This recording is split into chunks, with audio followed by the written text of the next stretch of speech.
नहीं माने हम अहले सफा मरदूदे हरम मसनद मसनद मतलब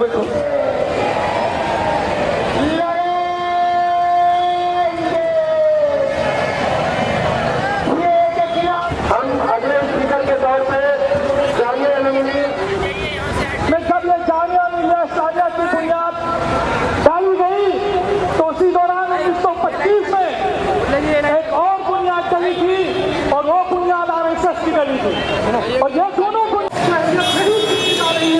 सरफरोशी की तमन्ना अब हमारे दिल में है, देखना है जोर कितना बाजुए कातिल में है। करीब हजारों की संख्या में लोग जामिया यूनिवर्सिटी से लेकर के आगे तक हुजूम लगा हुआ है लोगों का और यही नारेबाजी हो रही है कि सरफरोशी की तमन्ना अब हमारे दिल में है, देखना है जोर कितना बाजुए कातिल में। इसके अतिरिक्त बहुत सारे रेवोल्यूशनरी गीत गाए जा रहे हैं, लोग अपने विचार रख रहे हैं और CAA और NRC के खिलाफ दिल्ली में 15 तारीख के बाद से लेकर आज तक ये प्रदर्शन जारी है और रुकने का नाम नहीं ले रहा है। अलबत्ता ये बढ़ता जा रहा है। सबसे पहले मैं आपकी मुलाकात करवाऊंगा प्रधानमंत्री के उस जुमले पर जिसमें उन्होंने कहा था कपड़ों से पहचान लेते हैं। तो आइए हम और आप मिलकर के कपड़ों से पहचानते हैं। आइए इनसे मुलाकात करिए। आपका नाम क्या होगा सर? एहतिशाम।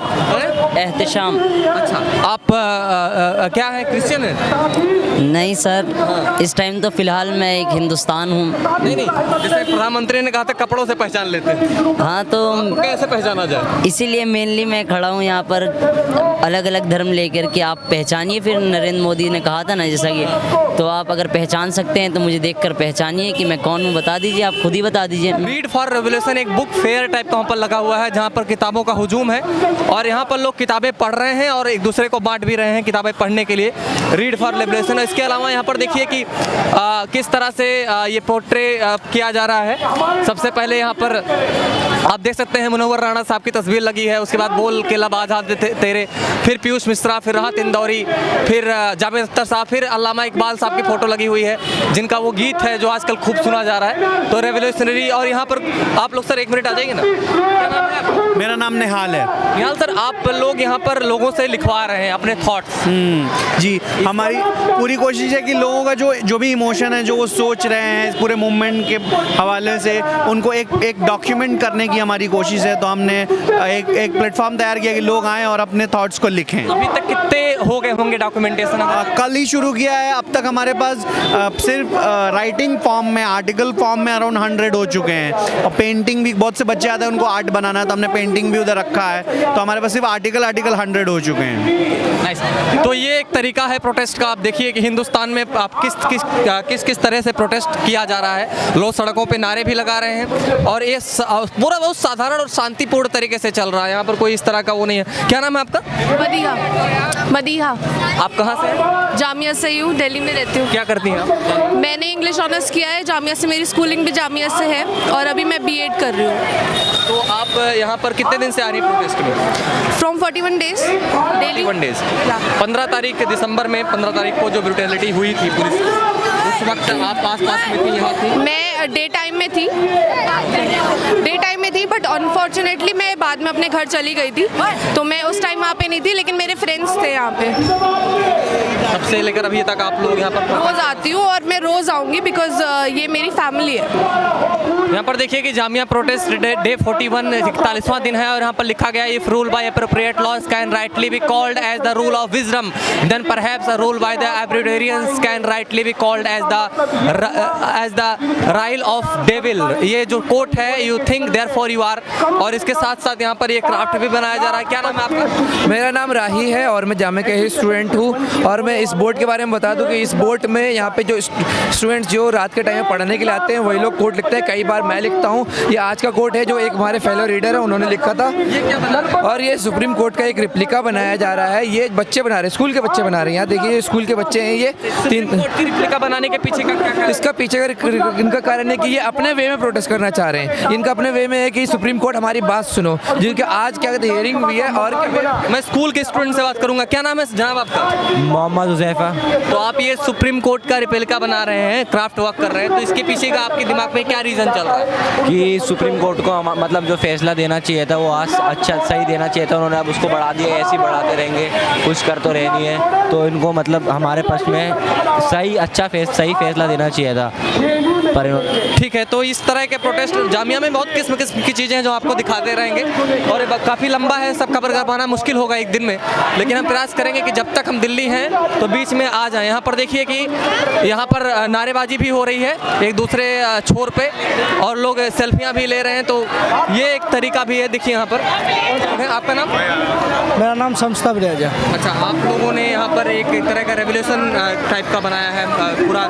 एक तरफ तो पेपर से भी प्रोटेस्ट हो रहा है, एक तरफ नारेबाजी भी हो रही है। जी, जी। और आप लोग सरकार के खिलाफ लगातार इस तरह की बात कर रहे हैं कि वो इस NRC और CAA को वापस लें। कितने दिन से हैं आप लोग? हम लोग यहाँ पे कम से कम एक हफ्ते से मैं आ रहा हूँ पर्सनल, बाकी ये लोग तो बहुत दिन से हैं। मैं एक हफ्ते से आ रहा हूँ रेगुलर। क्या नाम है आपका? अदीबा। आप कितने दिन से यहाँ पर हैं? 36 डेज। अच्छा, आप क्या दिमाग में है कि जो प्रोटेस्ट कर रही हैं इतने दिन से, इसके पीछे क्या सबसे जो NRC CAA है, क्यों उसका विरोध करना, क्या? हम इसलिए विरोध करना चाहते हैं क्योंकि ये हमारे देश के लिए प्रॉब्लम क्रिएट करेगा आने वाले वक्त में, इसलिए हम पहले से ही तैयारी कर रहे हैं कि ये ना आए, ये काला कानून ना आए तो ज़्यादा बेटर है। क्या नाम है जनाब? मोहम्मद खतीबुल्ला।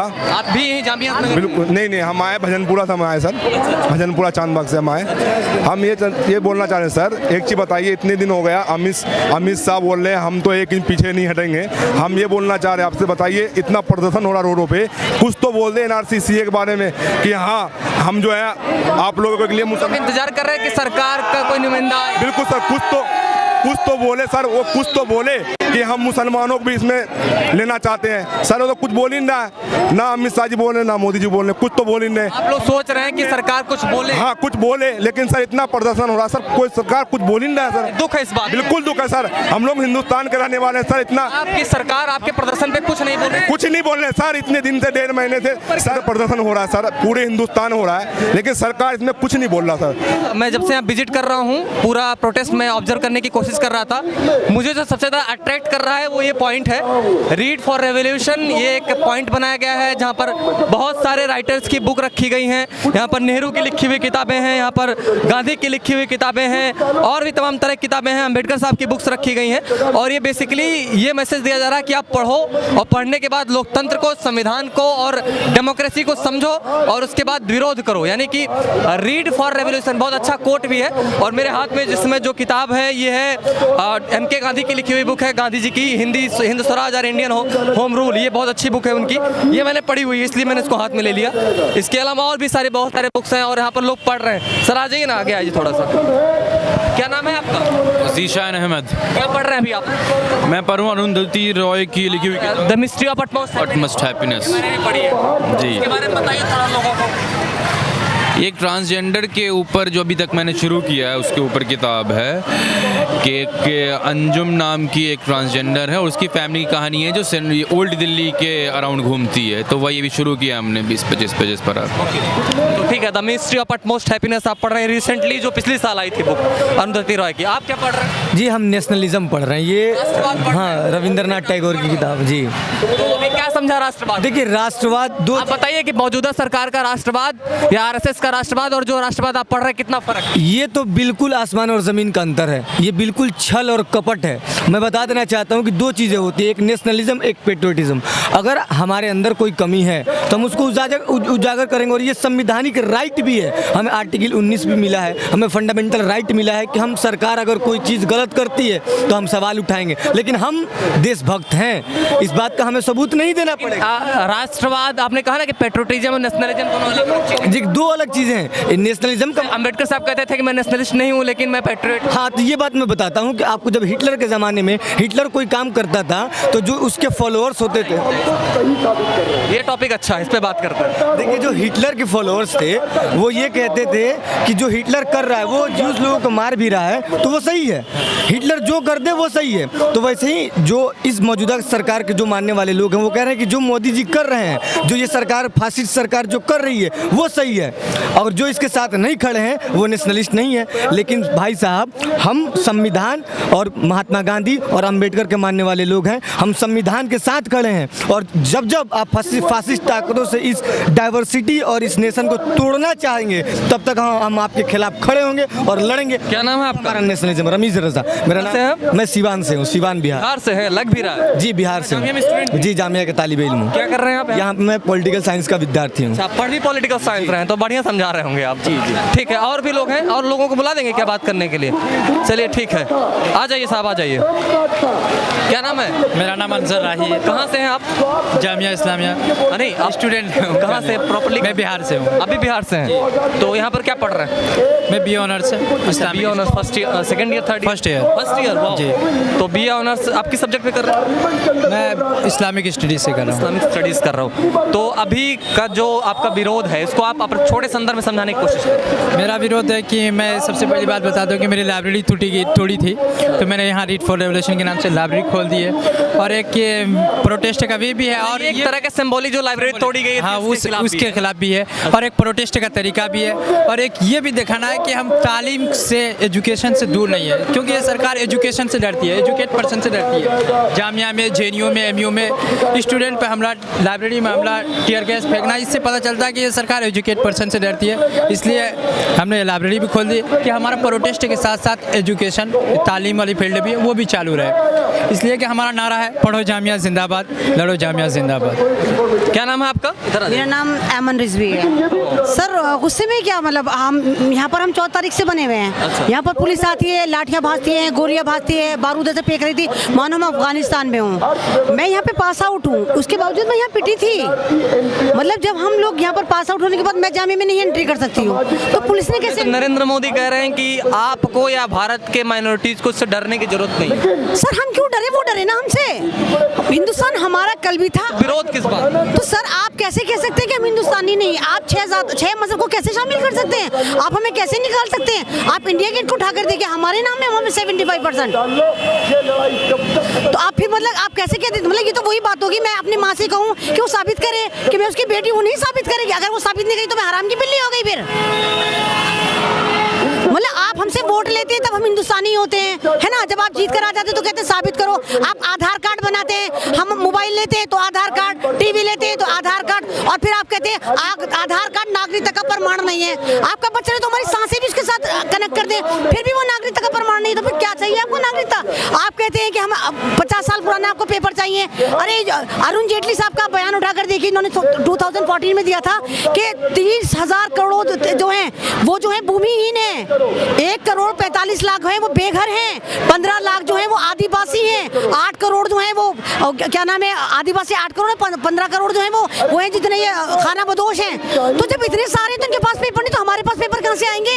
ये तो आप वोट बैंक से निकालने की साजिश है। आप कम से कम ये सोच रहे हैं 85 करोड़ को आप वोटर बैंक से बाहर कर देंगे, आप नहीं कर पाएंगे ऐसा। अच्छा, तो ये आपका विरोध है, मतलब कहने का कि पेपर दिखाना कहीं ना कहीं संवैधानिक नहीं है। और नहीं तो सर, जब आप भीमराव अंबेडकर का कानून है, आप उसको इतने आराम से 2 टकलू शाह और एक मोदी जी नहीं बदल सकते हैं उसको। क्या आपको खुद नहीं पता? आप होमवर्क करके नहीं आते हो। मोदी जी पार्ली वहाँ पे बोलते हैं रामलीला मैदान में, हमने एनआरसी की चर्चा नहीं करी, भाई एनआरसी नहीं आएगा, और टकलू शाह चिल्ला चिल्ला कर एनआरसी लगा देंगे, एनआरसी लगा देंगे। तो यार पढ़कर आया करो, व्हाट्सएप यूनिवर्सिटी से पढ़ना छोड़ दो, 350 का रिचार्ज कराया, जियो का पढ़कर आ गए। इनको सुन रहे थे, इनको हम स्पेशली आपको इस जो है लोग देख रहे हैं आजकल, तो जरूर आपको देखेंगे।